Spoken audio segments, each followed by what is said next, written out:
सभी को नमस्कार। आज हम 1907 के सूरत विभाजन और 1909 के मॉलेमेंटो सुधारों पर चर्चा कर रहे हैं, दो ऐसे मोड़ जिन्होंने भारतीय राजनीति का भविष्य बदल दिया। यह क्यों महत्वपूर्ण है? क्योंकि इन घटनाओं ने सांप्रदायिक प्रतिनिधित्व को जन्म दिया और कांग्रेस के भीतर गहरी वैचारिक दरार को उजागर किया। दोनों ही यूपीएससी के पसंदीदा हैं, तो आइए इनका विश्लेषण करते हैं।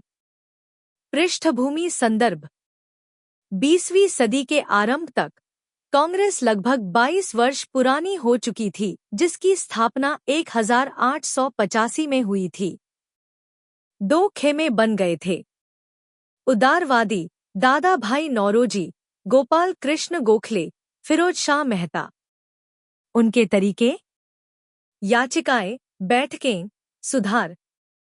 उनका विश्वास, ब्रिटिश न्याय की भावना अंततः भारतीयों को अधिकार प्रदान करेगी।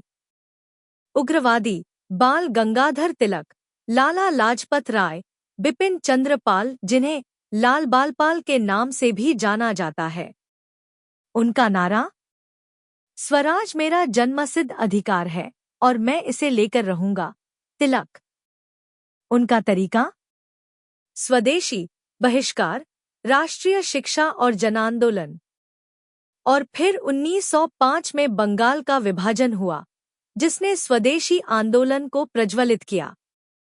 उग्रवादियों को भारी लोकप्रियता मिली, जबकि उदारवादी बहुत धीमे और सतर्क दिखे। यदि आप 1905 में कांग्रेस के सदस्य होते, तो क्या आप याचिकाओं का पक्ष लेते या विरोध प्रदर्शनों का?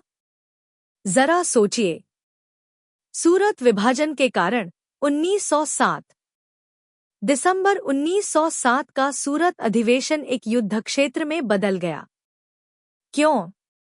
एक विचारधारा, उदारवादी सुधार चाहते थे, उग्रवादी स्वराज और आंदोलन की मांग कर रहे थे।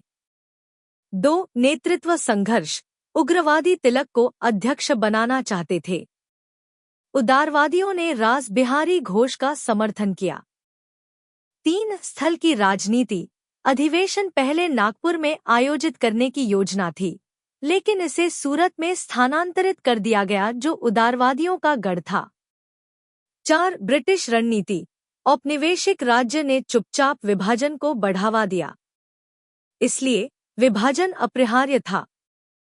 सूरत में क्या हुआ? सूरत, दिसंबर 1907। कांग्रेस का अधिवेशन शुरू हुआ, लेकिन जल्द ही बहस अराजकता में बदल गई। लोग चिल्लाए, हाथ उठाए, यहां तक कि कुर्सियां भी फेंकी गईं। उदारवादियों ने तिलक को अध्यक्ष पद से रोका, उग्रवादियों ने विरोध किया। अंततः अधिवेशन विफल हो गया। कुछ ही समय बाद तिलक को गिरफ्तार कर लिया गया और बर्मा के मांडले में 6 साल के कारावास की सजा सुनाई गई, 1908 से 14। यह भारतीय राष्ट्रीय कांग्रेस का आधिकारिक विभाजन था। एक अंक का प्रश्न, सूरत विभाजन का वर्ष 1907।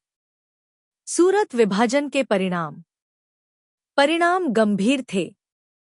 कांग्रेस कमजोर हुई, नेतृत्व विभाजित, एकता नहीं। उदारवादियों ने युवाओं और आम जनता के बीच लोकप्रियता खो दी। उग्रवादियों का दमन हुआ, तिलक जेल में, अन्य निगरानी में। अंग्रेजों को फायदा हुआ, फूट डालो और राज करो की नीति कारगर रही। लेकिन दीर्घकालिक, इसने एकता की आवश्यकता पर जोर दिया, जिसे गांधी ने बाद में 1919 से हासिल किया। मॉलेमेंटो सुधार 1909। अब भारतीय परिषद अधिनियम 1909, जिसे मॉलेमेंटो सुधार भी कहा जाता है, राज्य सचिव जॉन मॉर्ले और वायसराय लॉर्ड मिंटो के नाम पर। इसमें निम्नलिखित प्रावधान शामिल थे। केंद्रीय और प्रांतीय स्तरों पर विधान परिषदों का विस्तार। अब भारतीयों को गैर सरकारी सदस्यों के रूप में चुना जा सकता था। विधानमंडलों में प्रश्न पूछने का अधिकार, लेकिन कुछ प्रतिबंधों के साथ। सबसे महत्वपूर्ण, मुसलमानों के लिए पृथक निर्वाचिका, अर्थात मुसलमान केवल मुस्लिम उम्मीदवारों को ही वोट दे सकते थे। मजेदार तथ्य, मौले ने बाद में ब्रिटेन में स्वीकार किया कि राजनीतिक रियायतें छोटी थीं, लेकिन मनोवैज्ञानिक प्रभाव बड़े थे। मौले मिंटो सुधारों का प्रभाव सीमित लेकिन दूरगामी। सुधारों ने भारतीयों को प्रतीकात्मक भागीदारी तो दी, लेकिन वास्तविक शक्ति नहीं। पृथक निर्वाचक मंडलों ने सांप्रदायिक राजनीति को संस्थागत रूप दिया। यह धार्मिक विभाजन की ओर पहला कानूनी कदम था। मुस्लिम लीग, जिसका गठन 1906 में ढाका में हुआ था, ने पृथक निर्वाचक मंडलों का स्वागत किया, जिससे उसकी स्थिति मजबूत हुई। कांग्रेस ने सुधारों की आलोचना एक सुरक्षा वाल्व के रूप में की, जो उदारवादियों को खुश करने और उग्रवादियों को अलग-थलग करने के लिए था। परिणाम, अंग्रेज सफल हुए। सुधार प्रगतिशील लग रहे थे, लेकिन उन्होंने राष्ट्रवादियों और समुदायों को विभाजित कर दिया। यहीं से सांप्रदायिक राजनीति ने जड़ें जमा ली। पृथक निर्वाचिकाओं को मान्यता देकर अंग्रेजों ने धर्म आधारित राजनीतिक पहचान को बढ़ावा दिया। इससे हिंदू और मुसलमान औपनिवेशिक शासन के विरुद्ध एकजुट होने के बजाय राजनीतिक रूप से प्रतिस्पर्धा करने लगे। यहीं से 1947 के विभाजन सहित भविष्य के विभाजनों के बीज बोए गए। क्या 1909 के सुधार प्रगतिशील थे या प्रतिगामी? सोचिए। हाँ, उन्होंने भारतीयों को सीटें दी, लेकिन सांप्रदायिक विभाजन को भी गहरा किया। निष्कर्ष, सूरत विभाजन 1907 ने कांग्रेस में उदारवादियों और उग्रवादियों के बीच गहरी दरार को उजागर किया। मौले मिंटो सुधारों 1909 ने सीमित सुधार दिए, लेकिन पृथक निर्वाचिकाएं लागू कीं, जो सांप्रदायिकता की ओर एक महत्वपूर्ण मोड़ था। यूपीएससी शैली के इन प्रश्नों का अभ्यास करें। 1. सूरत विभाजन के कारण और परिणाम। 2. मौले मिंटो सुधारों का आलोचनात्मक विश्लेषण करें। 3.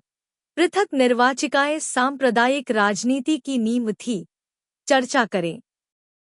और बस 2 घटनाएं, एक बड़ा सबक। अंग्रेजों की फूट डालो और राज करो की नीति इसलिए सफल हुई क्योंकि कांग्रेस एकजुट नहीं थी। लेकिन इन असफलताओं ने गांधी जी के नेतृत्व में आगे चलकर एकता की जमीन भी तैयार की। तारीखें याद रखें, 1907 का सूरत विभाजन और 1909 के मौले मिंटो सुधार। सुनने के लिए धन्यवाद। अगर आपको वीडियो पसंद आए तो लाइक, शेयर और चैनल को सब्सक्राइब करना न भूलें।